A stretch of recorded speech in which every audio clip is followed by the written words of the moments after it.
One of our responsibilities on a more organizational side is to steward the finances of a church. And during your ministry at Auburndale, obviously abundant money all the time. You've always had rolling in. We had trees in the back that grew it. That's right. So how have you led the church to be a good steward in times of plenty and in times of want or in lean times?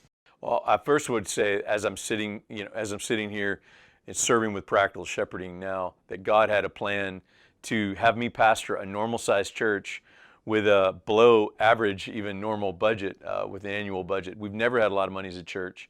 And so we always had just to try to squeeze to make things work, live within our means. But there was a ton I learned that I would not have learned if just money was flowing all over the place. So a couple of things I learned is you have to really ask the question, what is the most important things, the most important ministries, the things you want to invest resources since you have a limited amount. And then how do you make hard decisions to steward what God's given you? So when you look around, especially as the church moves to a healthier place, you think, this is what God's provided. Ultimately, it's not about this person's not being faithful to give or that person.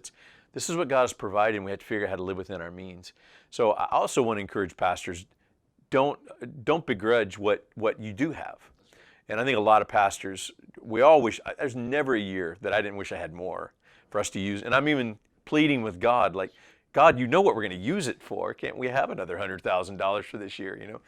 And so you got to live within your means, but I think you should do it with a thankful heart, even though, like, we have what God's provided, and we need to be faithful with that. But I'm in a different situation than you. You have higher numbers of people and money to deal with. But that takes care of all the problems, right? When you have more money, right? Right, yes, no, the problems persist. They're the same ones because regardless of the total amount that's coming in, the things that vie for those resources are pretty much the same.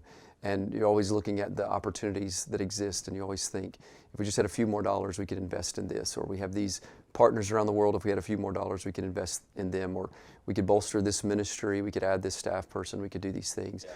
And so the resources are, from our perspective, always a little bit limited in some regard. But I think it goes back to what you were saying, and that is we trust the Lord. He's sovereign over these things, and money's no problem for Him. He can provide it very easily for us in whatever way He wants. And often this is one of the areas where, not only in our personal finances, but then as a church, that He presses us, not only exposing for us our idols in our hearts, but also pressing us to trust Him and to lean on Him, and clarifying our minds as to what are the things that are most important. And I got a quick story to illustrate what you just said, James. We were having such financial problems. We're sending a lot of people out in the ministry, which we always were grateful to do and excited to do. But you know how it is, you send your best people out, your best givers out, it's going to strap the finances. And it did, to the point we basically had to cut everything, including missions, which didn't sit well with any of us. And we cut it because we had to. The numbers just weren't there. What we ended up doing, we basically said, we're not just sitting there and not doing anything. So we're going to take up a mission offering of each one of our partners every month.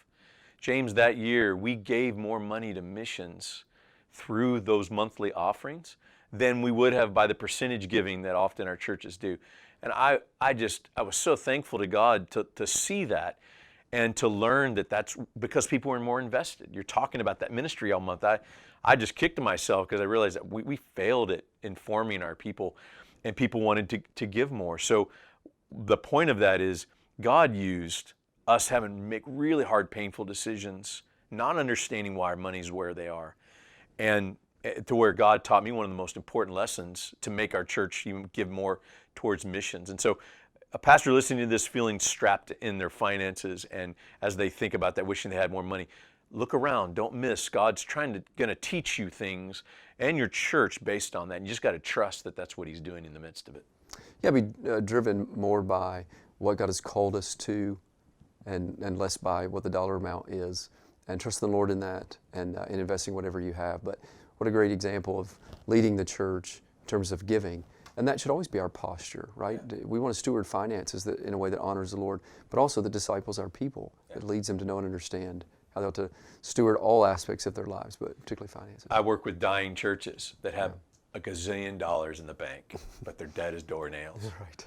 And I was just reminded as I watched our church be alive and vibrant and passionate about the gospel and each other, and realizing we're strapped for money. Every year I remember telling myself, I'll take this any day than a church with $1 million in the bank. That's right. And no desire to do ministry, no desire to love one another and to hear the word. So we definitely want to strive for that, and just trust that God's going to provide what we need to do it. Yeah, that's a good word.